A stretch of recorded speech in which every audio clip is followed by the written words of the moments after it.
Our community is here tonight, and historically, there has been a deep disconnect between our elected officials and the experiences and needs of Hamilton County residents.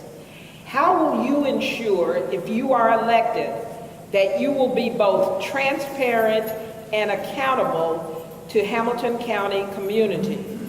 And if you are an incumbent, how have you prioritized transparency and accountability in your tenure as an elected official? And Mrs. Pierre, we'll start with you this time.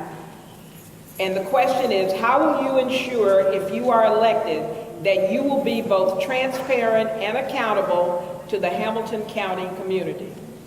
I believe that anytime you enter a profession, you enter any job that you're going to do, that whoever the stakeholders are, you should be transparent. You should provide information because it's a flow.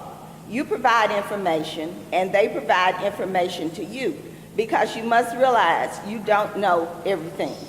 So you need to ask questions. Ask questions from the students, from the teachers, and most of all from the parents.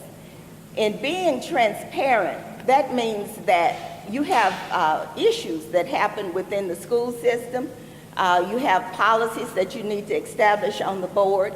So you should be there to be able to explain what you're doing and why you're doing it. Because a lot of times people complain about things, and the reason they complain about them is because they do not understand. So anytime that you work with a group of people or you work with an individual, if you have a relationship with one individual, you must always have a good communication line. I know I've done it before.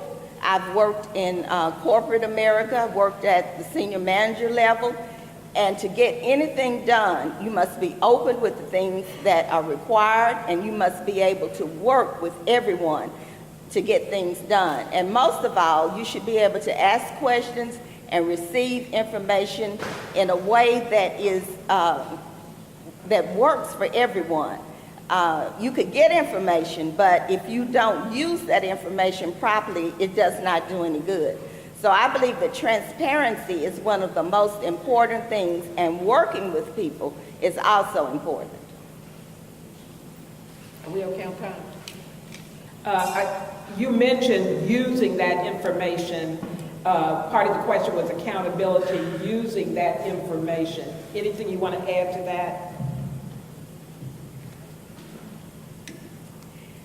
We must always be accountable.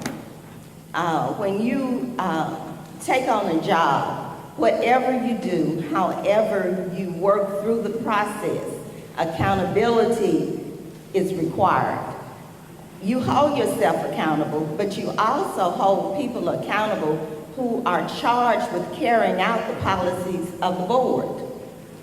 Anytime we work with individuals, someone might not understand what the policy is.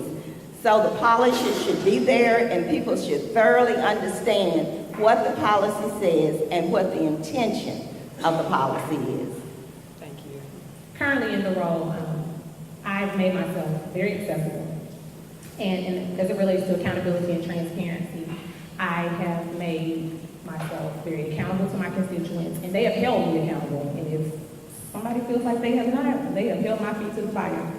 And I've done that, I feel like, with tenacity and perseverance to ensure that our kids were getting what they needed.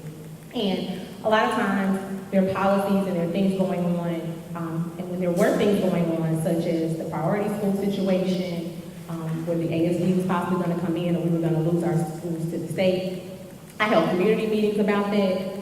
I was available to community organizations when they held meetings to come and talk about those things. As it related to the Woodmore tragedies, I was available. We had some meetings about that. I was accessible and accountable. The superintendent buyout and everything that was going on with that, there was a level of accountability there, in which my vote showed what my constituents asked me to do, not what anybody else thought I should do or even what I thought I should do, but what the constituents told me, and there was a level of accountability there in which I was working to ensure that the students had what they needed, so why buy out a superintendent when we can use that money to go into our classrooms?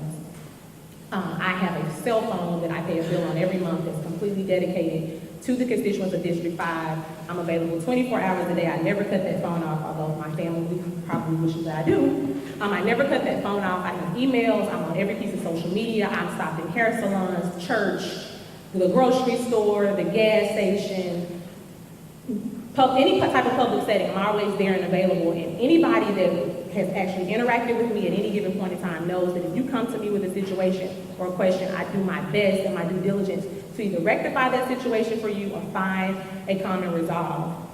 I've done that for 4 years, be it from a child calling me or emailing me about something, all the way up to an elected official or faith-based leader or teacher or principal, a peer.